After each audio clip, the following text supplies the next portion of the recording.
Hello, I'm Robin. Welcome to Bookspin.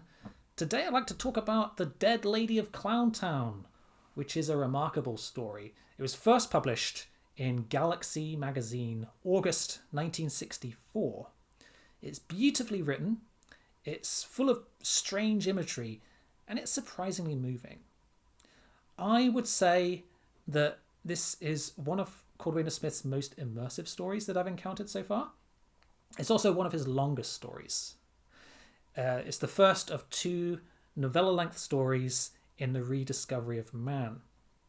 So it's got a bit more meat on the bone than you typically find in a Smith story. There's more in the way of character development. And there's some pretty compelling world building and storytelling devices. So this story focuses on the Underpeople, and it relates a very important episode in their history. The Underpeople are a race of uplifted animals that have been heavily modified within instrumentality civilization. They are humanoid in their form and their appearance, and they're intelligent. They are as intelligent as humans, in fact. But they still maintain some characteristics of their animal origins. We have, for example, in this story, a dog girl who is very sort of central and important to the plot, and various other underpeople, such as a goat man, there's a snake woman, and numerous other underpeople who function as important characters. In some ways, they remind me a little bit of the creatures in the island of Dr. Moreau. There are definitely some similar vibes there, but less horrific, I would say, less grotesque in the way that they are described. Within the instrumentality, though, these underpeople have been subjugated, oppressed and enslaved for eons. So they have a very low status in society. And in this story, we focus on their struggle within a particular episode for their dignity, their struggle for their freedom, and ultimately the martyrdom of their leader, who is this dog girl, which I've already mentioned, Dijon, and how this kicks off a moral and spiritual awakening in humanity. It's a pretty powerful story, in fact, and it's got clear allegorical parallels with some real-world historical people and events, such as Joan of Arc and the Civil Rights Movement. And this story is narrated in quite an interesting way. It's framed as a historical commentary, and we get frequent references to famous scenes in the story and how they are commonly depicted in artwork, in things like paintings and plays and poetry, and how some of these details have become embellished over time. So if you've ever read City by Clifford Simak, which I read quite recently, this reminded me a lot of that.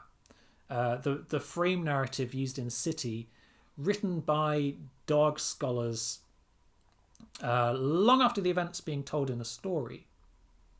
It's an interesting technique. Personally, I don't think it worked quite so well in City. I found it a little bit superfluous to the story, but I think in this story it does work quite well.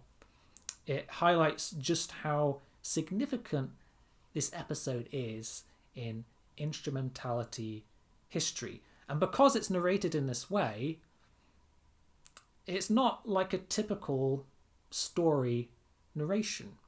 I think this might be another example of the kind of fable-like storytelling, legendary storytelling that Smith frequently employed, and was influenced by Chinese storytelling or traditional storytelling techniques.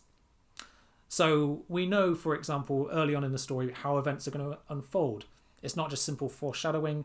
We know what's going to happen because the narrator keeps referring to the ultimate outcome of the story. So yeah, let's talk a bit about the story. Now, the point of view character is not one of the underpeople, actually. It's a young woman called Elaine. She does have one thing in common with the underpeople, though, and that is she's kind of an outsider in the society. She doesn't really fit in. She's not valued or wanted, and that is because she was designed for a task that she could never fulfill. And when I say designed, what I mean is she was born into a kind of automated birthing facility on the planet Fomalhaut 3, right, as a genetically engineered girl, encoded with the traits for a particular profession. That is how this society is apparently run. So the profession which she was encoded for is a lay therapist, which is a kind of traveling healthcare worker.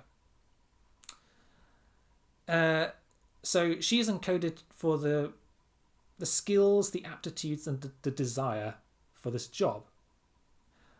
But the only reason she exists is because of a silly error in which the AI misunderstood something a technician had said without thought and interpreted it as lay therapist female, and that's how she came into being, which is kind of ridiculous, but it is how it is.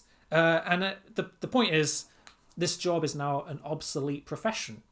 Society has moved on to a point where sickness is now very rare and we don't need these lay therapists anymore. So Elaine has been raised in a society where her skills and her profession, her passion are not needed or wanted. Now her involvement with the underpeople kicks off when one day she stumbles upon a mysterious door one day in an unfamiliar part of town. And she enters the old lower city and she encounters an android called Lady Pank Ashash. And she is an AI who has been imprinted with the uploaded consciousness of a woman who died long ago, who was a former lord of the instrumentality. So this is the dead lady referred to in the story's title. And she's a pretty enigmatic character. She seems to be some kind of oracle figure, because she makes pronouncements about Elaine's destiny and what she needs to do next. In fact, the words that she uses are, "We will help each other to change the destiny of worlds, perhaps even to bring mankind back to humanity." Pretty intriguing, right? Elaine, of course, is frustrated with her inability to help people and carry out her purpose in life. So she decides that she might as well trust this android and go along with her instructions. And so in some ways, although she's very important in this story, it's also quite a passive role. She just does what she's told to fulfill her destiny. So Elaine goes through another door and finds herself in a dingy place called the Brown and Yellow Corridor, aka Clown Town.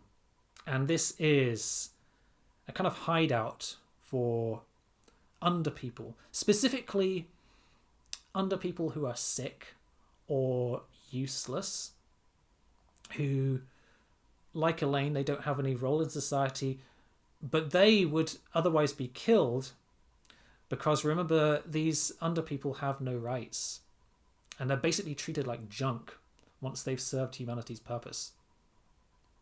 So it is here that we are introduced to some of these fugitives, including the dog girl Dijon, and that is D apostrophe Joan. That's how her name is written. The D marker indicates her dog status. And this is the girl who is foretold to start the revolution. But this can only happen once Elaine has been introduced, and once Elaine agrees to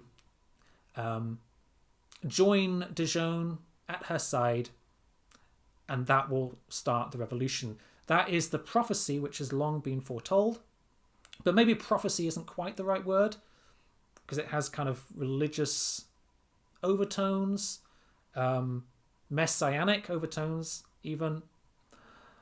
But these probabilities have long been rationally calculated and justified through Lady Pank-Ashash's algorithms. So it's not just a religious prophecy, it is based on scientific predictions. And so this sparks off a chain of events which see Elaine enabling Dijon to fulfill her destiny and lead the underpeople, the fugitives, out into the main city and start the revolution. And this is a wholly non-violent, peaceful movement in which the underpeople repeatedly profess two assertions to everyone. We are people and we love you. So this is unconditional love even to their oppressors. It's a radical new philosophy within the society, totally unheard of. The effect is bold and shocking and, of course, tragic. Dijon and the underpeople know exactly what they're getting themselves in for, and they know how this is going to end for them. But they go ahead anyway because this is a cause worth dying for. And this whole drama culminates with a trial for Dijon, which in itself is astonishing, right? Because underpeople aren't supposed to go on trial because they have no rights. They're not considered humans. It's only because Dijon made such a strong impression that one of the lords of the instrumentality, a lady of the instrumentality, felt it was needed. Now, you already know the outcome of that trial. And I think it's fair to say that it's not really a spoiler. As I've told you how this story is narrated, it's constantly mentioned throughout the story. We all know that Joan, aka Dijon, and the underpeople are going to martyr themselves. But what the authorities did not predict was how her martyrdom would affect the people who witnessed it in some very powerful and unanticipated ways, ultimately leading to lasting changes in attitudes to the underpeople and giving them rights. And so there you have it. It's quite a powerful story. There are some intense themes in the story: justice, compassion, universal love. And this is all achieved, or this is all hoped to be achieved through civil disobedience, right?